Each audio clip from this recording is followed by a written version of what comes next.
The Minnesota Wild have tried putting fill-ins in the top 6 for the last several years. At some point, they are going to need to try to find some fixtures. Hey, this is Matt Boldy, and you're listening to Locked On Wild. Hey, this is Marcus Foligno, and you're listening to Locked On Wild. You're Locked On Wild, your daily podcast on the Minnesota Wild. Part of the Locked On Podcast Network, your team every day. Hello, I'm Seth Toupal. Welcome to Locked On Wild, part of the Locked On Podcast Network, now the #1 sports podcast network. We thank you for making Locked On Wild your first listen each and every day. We are, of course, your team each and every day as well. So make sure you subscribe on YouTube and your favorite podcast platforms so you don't miss out on any new episodes throughout the week. Today's episode of Locked On Wild is brought to you by FanDuel. Download the FanDuel app now by visiting FanDuel.com and win $300 in bonus bets if your first $5 bet wins. On today's episode of Locked On Wild, we're diving into the need for the Minnesota Wild to find a fixture who can be a third scoring threat for the team. We'll start by taking a look back to the Kevin Fiala trade and why the Minnesota Wild elected to move Kevin Fiala at the point that they did. We will then turn our attention to the current players in the top 6 and why they are more fill-ins than fixtures. And we will take a look at how the rest of the Central Division has added fixtures to their lineup as opposed to fill-ins. My name is Seth Toupal, host of Locked On Wild, credentialed media member. And this has been something that I've been thinking about for a long time. It stems from a little bit of usage for Matt Boldy.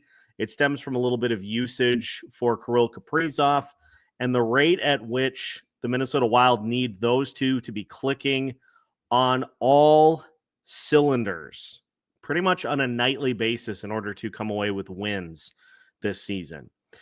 Wouldn't it be nice if the Wild could find a third option? A player that could step in and consistently fill that space, occupy that void. Well, if you've been watching Minnesota Wild hockey since 2021, 2022, you'll know that that has been a consistent issue for the Minnesota Wild roster. If we rewind back to the 2021-2022 season, the Minnesota Wild, their best regular season offensively in franchise history, 300 plus goals, crushed teams in 5-on-5 scoring, but a lot of it was elevated play by several components of the roster. Kirill Kaprizov led the way with 47 goals. Now, we know that to not be an outlier. The only thing that has really been an outlier as far as goal scoring goes for Kirill Kaprizov has been his health. But the rate has always been in that 45 to 50 goal range per season. So that hasn't changed. You have Kevin Fiala that season who had 33 goals on the season. And as we'll talk about here in a little bit, that rate has not changed. But the rest of the rates, I just want to go piece by piece to this. Everydayers have heard this show reference 2021, 2022 quite often. And we reference it because it's essentially the premise of kind of what has happened since.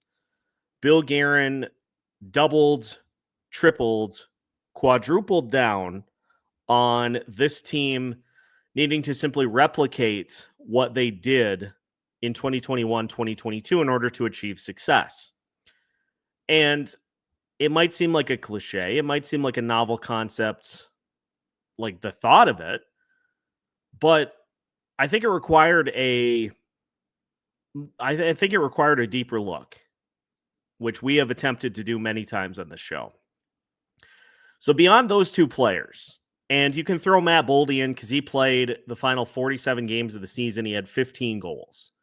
Now, his rate has actually increased somewhat from that season over the last few years. So we can throw him in as a non-outlier as well.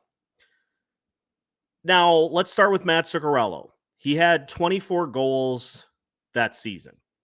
If you look at what Mats Zuccarello has done throughout the course of his career, he has been more of a 15, 16 goal per year scorer, but he has shown the capability to get up to 19 and 20. So it's not a crazy outlier for Zuccarello. It's a couple of goal bump from what he's done throughout the course of his career. But some of the other players that were part of this cavalcade of scoring that the Wild had in 2021, 2022. Ryan Hartman, 34 goals that season. His next season high as far as goals goes is 21. He's had 20 plus twice. He had 19 in his first full season in Chicago. Beyond that, he has been between 15 and 10. So that feels like an outlier. That was done because he was centering Kirill Kaprizov and Mats Zuccarello. Mats Zuccarello, who was at that point 4 years younger. Kirill Kaprizov, 4 years younger. Ryan Hartman, 4 years younger. So that feels like an outlier. I think if you take what Ryan Hartman has done throughout his career, you can put him between 15 and 20. But 15 and 20 is a bit of a far cry from 34, correct? So that's one of the outliers. Arguably the biggest one is Marcus Foligno. Foligno had 23 goals that season, was playing on a line that basically just suffocated their opponents with Eriksson Ek and with Jordan Greenway. They were as stingy as they come as far as giving up goals. 23 goals for Foligno in that season. His next career high is what he did last year, which was 14. So 23, an outlier. Marcus Foligno has 5 seasons of between 10 and 11 goals. He also has a season of 13 and a season of 14. So is he 23 goals or is he 11? Well, history would suggest he's closer to 11. And so far this year in 19 games, none. Eriksson Ek. Now, Eriksson Ek is probably not an outlier, but let's also take into consideration what's happened to him over the last couple of seasons. Because Eriksson Ek was the incremental improvement every season from the time that he came to the league fully in 2017, 2018 to the time that he scored 30 goals in 2023, 2024. Then last year he got hurt, and this year the numbers just have not been where they were previously. He's got 3 goals in the first 20 games of the season. You extrapolate that over a full season, roughly, that's 12 goals. So that's a departure from the 30 goals that he scored 2 seasons ago. So maybe not an outlier, but I wouldn't call it a consistent trend. And you can just do that for basically everybody that was on the roster. And so you have this group that kind of rose up and came together to score all these goals. But then that's just that's not the type of players that they've been throughout their career. Ryan Hartman, more of a defensive forward that can shoot, that can score. But in that order, defensive forward that can shoot and score. Not an offensive forward that can play defense. Marcus Foligno, defensive forward that can shoot and can score. Eriksson Ek, defensive center, good net front guy. But let's face it, he's taken a pounding over the last several seasons. All of these guys all have the defensive backbone. So relying on them to somehow suddenly become these great two-way players, I just we're seeing, I think, more and more evidence of the fact that it just was not something that was sustainable. And what we've seen over the last 3 seasons in particular has been a heavy reliance on Kirill Kaprizov and Matt Boldy, and just hoping that somebody else will elevate their play. Somebody else will raise their play to the level of being able to kind of be that third in bits and pieces, but not being able to actually fill that role. Thus, fill in versus fixture. Do you have foundational pieces that are fixtures in those spots, or do you have players that are riding hot stretches that can fill in, but then are eventually going to be more towards their career norms? And so this has been an issue for the Minnesota Wild over the last several seasons. We're going to look at some of those instances in which the Wild have felt like they have a fixture, but it turns out it was just a fill-in over the last few seasons, including one this year that is off to a great start right now. Do we think Marcus Johansson's hot start is going to translate throughout the rest of the season? We'll go to the tape as we continue today's episode of Locked On Wild after this. Today's episode of Locked On Wild is brought to you by Game Time. Hockey season is officially here, and nothing beats being in the arena for those opening games. But let's be real. Getting tickets can be a total headache. Between waiting in queues, surprise fees, and prices that jump right before checkout, it's easy to get frustrated when all you want to do is cheer on your team. That is where Game Time comes in, the app that gives fans the advantage. It's our ultimate life hack for scoring amazing NHL tickets fast, easy, and stress-free. And I can't emphasize enough, absolute nightmare fuel when you get those hidden fees at checkout and you think you've got yourself quite the bargain, and then all of a sudden it's like you added an additional ticket at the end of the process. Game Time does not do that to you. No hidden fees, and that makes it all the more fun to score big on tickets. So take the guesswork out of buying tickets with Game Time. Download the Game Time app, create an account, and use code LOCKEDONNHL for $20 off your first purchase. Terms apply. That's code LOCKEDONNHL for $20 off. Swipe, tap, ticket, go. Welcome back to today's edition of Locked On Wild. Thank you for making Locked On Wild your first listen each and every day, and for making Locked On the #1 sports podcast network. So continuing our conversation about the need for the Wild to find a fixture as their third scorer as opposed to a fill-in. So we take the 2021-2022 season, and I think we're all kind of in agreement that as much fun as it was an outlier a lot of times for different pieces. So you go to 2022-2023, and again, you get Kirill Kaprizov and Matt Boldy doing a lot of the heavy lifting. You get support from Mats Zuccarello and Eriksson Ek. Again, this is why I didn't quite put them in the fill-in category, because they are certainly capable of scoring.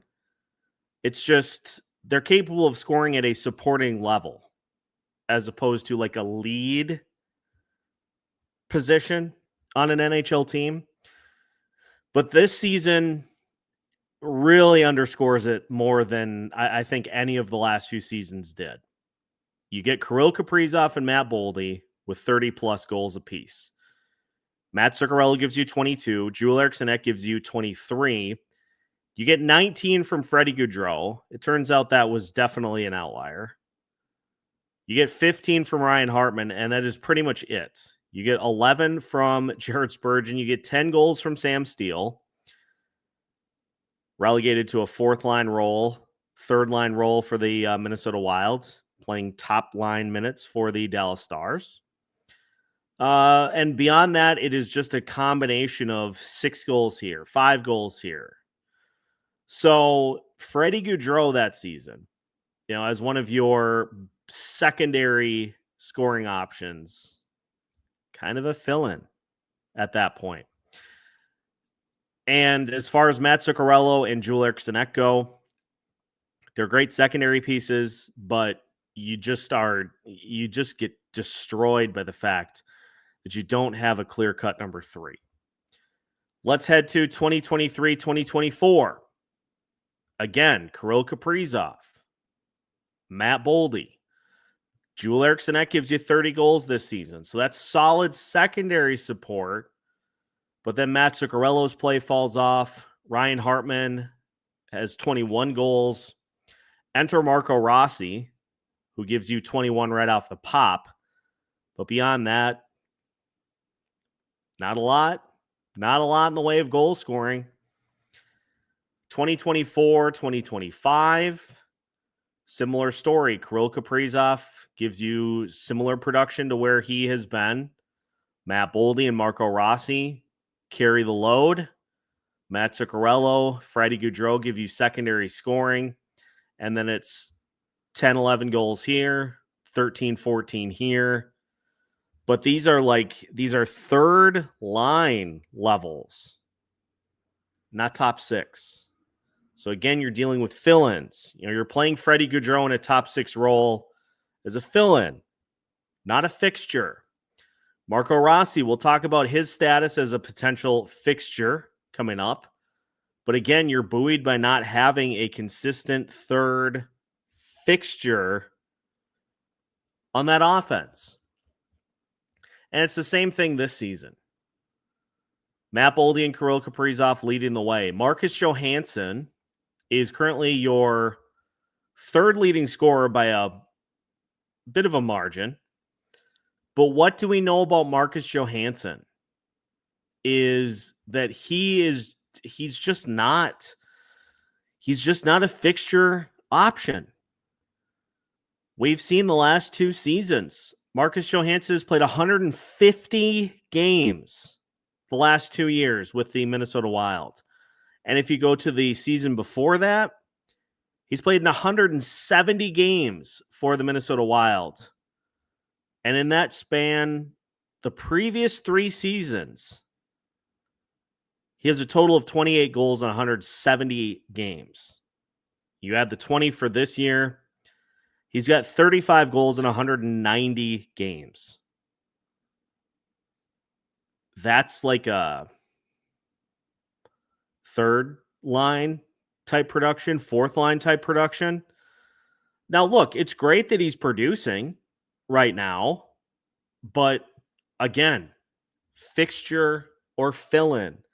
It feels entirely like a fill-in to me, and not one that you should necessarily bank on. Yes, absolutely ride the hot hand, but 23.3% shooting for Marcus Johansson right now does not feel sustainable. And it would be foolish for the Minnesota Wild to just assume that this is what you're going to get every night, because it just isn't. Because Marcus Johansson is not a lead type player. He's a secondary scoring option, but we've seen more like third or fourth line production here. So again, let's circle back. Fill in or fixture. The Wild do not have enough fixtures in the lineup, but that's not a new problem. We're not breaking new ground here. We're simply just kind of looking at the ways that the lineup has attempted to be filled. Vladimir Tarasenko is another good option to discuss. Fill in or fixture. 1-year deal. He's got a couple of goals so far this season. I would like to see more. Was the play heading in the right direction? Perhaps.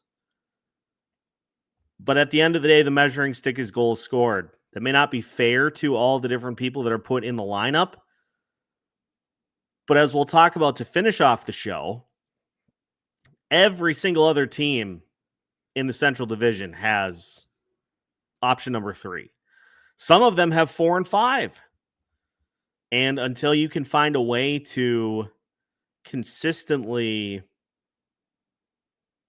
to find a fixture in that lineup, you're going to have to rely on grinding them to a halt on a nightly basis, which it may win you games here and there. It may win you games, at times during the regular season. But we've seen how that plays out in the postseason when you're playing the same team 6 games at least, hopefully more than 6 games in a row. We've seen how that plays out multiple times. To finish the show today, we're going to take a look at the rest of the Central because, as I said, they've all got 3s. Some have 4s. Some have 5s. Some have 6s. So we'll take a look at how the other Central Division teams have added fixtures to their lineup as we finish today's episode of Locked On Wilds after this. Today's episode of Locked On Wild is also brought to you by FanDuel. The NBA is officially back, and there's no better place to get in on the action than FanDuel, the official sports betting partner of the NBA. Even if you miss the start of the game or want to ride the hot hand, FanDuel has live bets on everything from who will score next to fourth quarter comebacks. The Minnesota Vikings are playing the Green Bay Packers on the road this upcoming Sunday, and I do not like their chances. The Vikings, it just has been a rough season. They open as 6.5-point underdogs on Sunday. So if you're feeling adventurous, you think the Vikings have a chance to cover, maybe that's your $5 bet in the hopes that you can turn that into $300 in bonus bets if you win.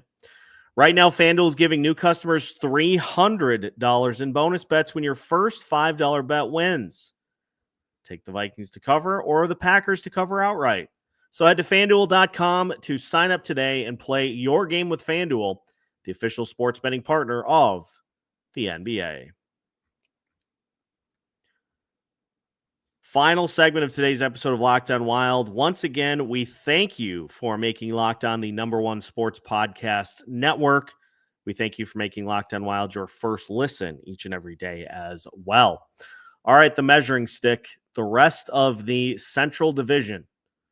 These are the teams that you're chasing. So these are the lineups that we are going to compare the Minnesota Wild to, because this is the standard.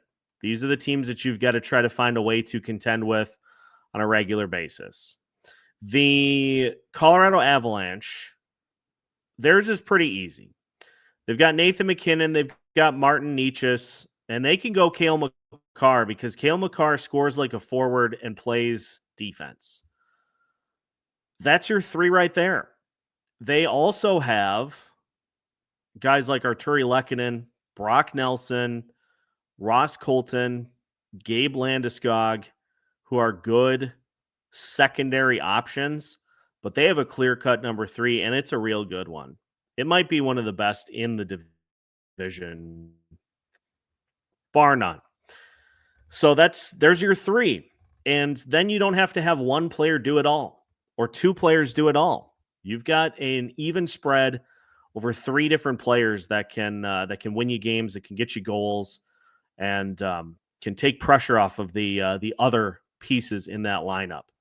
How about the Dallas Stars? They've got Mikko Rantanen, Wyatt Johnston, Jason Robertson, Rupe Hintz. I'm going to take those 4. You've also got Miro Heiskanen. You've got Thomas Harley as well. Those 4, as good as it gets. Premier, offensive, capable players. And You can spread the pressure around because those 4 are going to give you high volumes of everything as the season goes. That is as hard to beat of a group of 4. Who would you take amongst the 3, like as a group of 3? Rantanen, Robertson, and Johnston, probably. You could switch Johnston or Hintz depending on your preference, but that's still very, very tough to contend with. And that's one that the Wild they can't match up with that right now. Now, for the Winnipeg Jets, they've got 2. You've got Kyle Connor and Mark Scheifele for sure. But you have a couple of other guys that maybe could be, Gabe Vilardi is probably their 3rd right now. But again, clear-cut, bona fide top-end guys. These players that we've talked about so far are all fixtures, not fill-ins. They're all fixtures as top 6 players go. Let's go to the St. Louis Blues, a team that's in the same space or operating in the same space as the Minnesota Wild right now. You've got Jordan Kyrou, you got Robert Thomas, Pavel Buchnevich, and the way he's starting right now, honestly, you could put Jimmy Snuggerud in there as well. They may not be as top ends as some of the other people that have been listed, but they are bona fide. Snuggerud especially, Kyrou especially. They're bona fide top of the lineup guys. And they have them. So St. Louis has it as well. Need I go on? Utah Mammoth. Let's take a look there. Clayton Keller, Logan Cooley, Nick Schmaltz. You could add Dylan Gunther in as well. Top of the lineup guys. Bona fide top of the lineup guys. They're the ones that are going to war for that Mammoth team. And so far, it's worked out more often than it hasn't. Even Nashville. You got Philip Forsberg. Nashville is the interesting one to kind of start to break this down. Because Nashville, in theory, should have Forsberg, Stamkos, Marchessault, and O'Reilly. But Forsberg and O'Reilly are the only ones that are producing at the rate you would expect. Marchessault and Stamkos are not. So Nashville is probably the first team that we get to that doesn't have that bona fide big 3 that you look for. They're probably the first team of the Central Division that doesn't have that bona fide top 3. How about Chicago? Oh, Chicago. They've got Connor Bedard off to a crazy start. And beyond that, it's a little hit or miss right now. Andre Burakovsky is off to a great start, but he feels like kind of a fill-in as opposed to a fixture. You're hoping Frankie Nazar and Oliver Moore get there, but they're not there yet. So those guys, you can't call them fixtures yet. So they're in that spot, but they're not producing like it. So of the Central Division,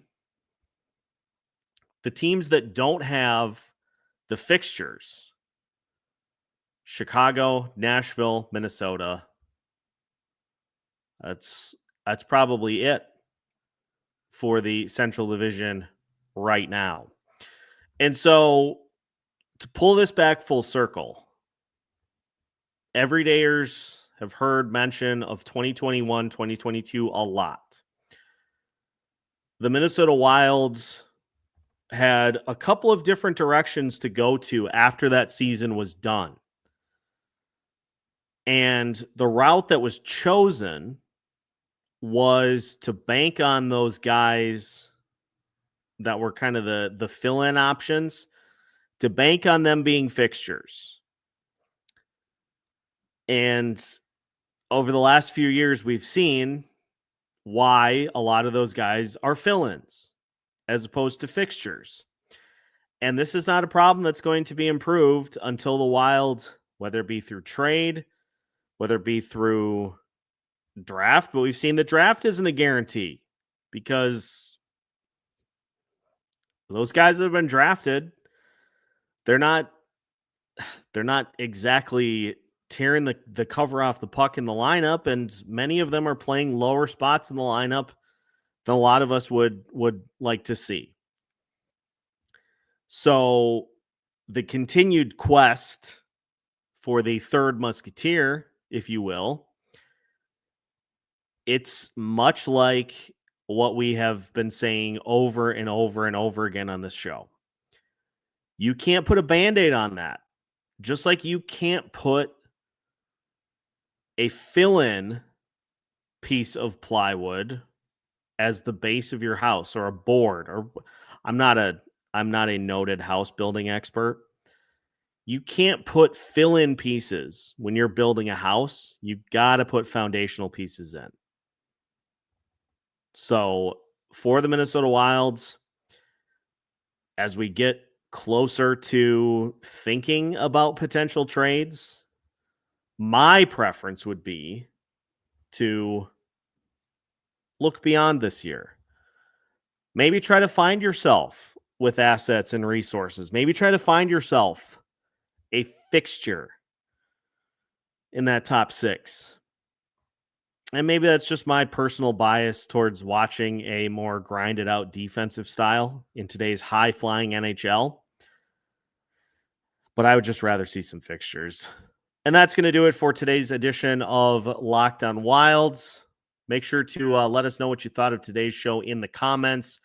Do you agree with the fixtures versus fill-ins mentality? Do you think that is accurate as to the Minnesota Wild's current situation? Let us know in the comments. Always love to have the interactions going with the listeners. Make sure as well to like and subscribe if you have not already, so you don't miss out on any new episodes throughout the week. We've got new episodes for you every Monday through Friday as part of the Locked On Podcast Network. We are your team each and every day.